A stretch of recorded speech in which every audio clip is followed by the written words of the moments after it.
आज वेल्थ वाली बात में हम लोग बात करेंगे ईटीएफ्स और म्यूचुअल फंड्स के बीच के डिफरेंशिएशन और ये समझने की कोशिश करेंगे कि लॉन्ग टर्म इन्वेस्टमेंट के लिए इनमें से कौन सा ऑप्शन किस इन्वेस्टर के लिए बेटर साबित होता है। देखो, मार्केट में ना आज दोनों पॉपुलर ऑप्शन है, ये ईटीएफ भी और हमारे म्यूचुअल फंड्स भी। दोनों डाइवर्सिफाइड होते हैं, दोनों स्टॉक मार्केट से लिंक्ड होते हैं, लेकिन इनका काम करने का जो तरीका होता है वो थोड़ा सा अलग अलग होता है। इसकी वजह से आपको जरूर एक कंफ्यूजन हो सकता है कि लॉन्ग टर्म के लिए इनमें से कौन सा चूज करना बेटर साबित होगा। देखो, सबसे पहले हम लोग बात कर लेते हैं ईटीएफ्स के बारे में। तो ईटीएफ को अगर मैं आपको समझाऊं तो एक ऐसा फंड होता है जो स्टॉक एक्सचेंज पर बिल्कुल शेयर की तरह ट्रेड करेगा। जनरली ये क्या करता है, इंडेक्स को फॉलो करता है, जैसे निफ्टी 50 हो गया। मार्केट जैसा मूव करेगा ईटीएफ वैसा ही मूव करेगा। अगर मार्केट ऊपर जाएगा तो ईटीएफ भी ऊपर जाएगा। इसमें कोई एक्टिव डिसीजन मेकिंग नहीं होती है, इसलिए जो इसका एक्सपेंस रेशियो होता है वो जनरली काफी कम होता है, क्योंकि इसको सिंपल मार्केट को फॉलो करना है।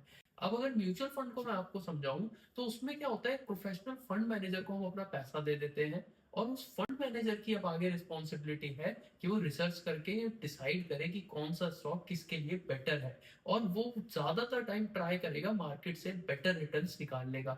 इस प्रोसेस को हम लोग बोलते हैं एक्टिव मैनेजमेंट, और इसी की वजह से जो म्यूचुअल फंड्स होते हैं उनका जो एक्सपेंस रेशियो होता है वो ईटीएफ्स के मुकाबले काफी ज्यादा हो जाता है। अब यहाँ पर एक इंपॉर्टेंट पॉइंट आता है, दैट इज कॉस्ट का इम्पैक्ट। इसको एक सिंपल एग्जांपल से मैं आपको समझाता हूँ। मान लो आप 10,000 रुपए हर महीने 20 साल तक इन्वेस्ट करते हो। दोनों ही केसेस में मार्केट का ग्रॉस रिटर्न हम मान के चलते हैं, दोनों आपको सेम 12-12% का रिटर्न दे देते हैं। बस फर्क है दोनों की फीस का। पहले केस में, that is your mutual fund, वहां पर एक्सपेंस रेशियो लगभग 1.5-1% के आसपास होता है, और नेट जो रफली आपका रिटर्न बनेगा वो बनेगा ऑलमोस्ट अराउंड 10.5% के आसपास, 1.5% हटाने के बाद 12 में से। 20 साल बाद जो आपको अप्रोक्स फंड हाथ में आएगा वो होगा 75 से 78 लाख रुपए।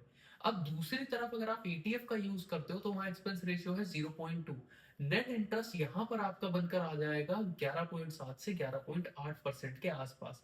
तो 20 साल बाद वही सेम एसआईपी आपको 95 से 98 लाख तक पहुंचा देगी। दोनों ने सेम मार्केट फॉलो किया, दोनों में सेम एसआईपी करी, फर्क था सिर्फ फीस का। और वही छोटा सा 1 से 1.5% का डिफरेंस 20 साल में 15-20 लाख का गैप बना गया। ये एग्जैक्ट नंबर नहीं है, ये सिर्फ एक अप्रोक्सीमेट एग्जांपल है समझने के लिए कि लॉन्ग टर्म में कॉस्ट कितना बड़ा रोल प्ले करती है, पर इसका ये भी मतलब नहीं है कि ईटीएफ म्यूचुअल फंड से बेटर ही हो गया है। अब फाइनल बात ये आ जाती है, अगर आप सिंपल इन्वेस्टिंग चाहते हो, लो कॉस्ट मार्केट के एवरेज रिटर्न से आप खुश हो और खुद थोड़ा सा मार्केट मॉनिटर कर सकते हो, तो ईटीएफ आपके लिए एक बहुत अच्छा ऑप्शन साबित हो सकता है इन लॉन्ग टर्म। अगर आप एसआईपी के थ्रू इन्वेस्ट करते हो जिसमें आप गोल बेस्ड प्लानिंग करते हो और डिसिप्लिन रहना चाहते हो, तो म्यूचुअल फंड डेफिनेटली आपके लिए ज्यादा सुटेबल होता है। कंक्लूजन सिंपल है, ईटीएफ और म्यूचुअल फंड दोनों ही अच्छे प्रोडक्ट्स हैं।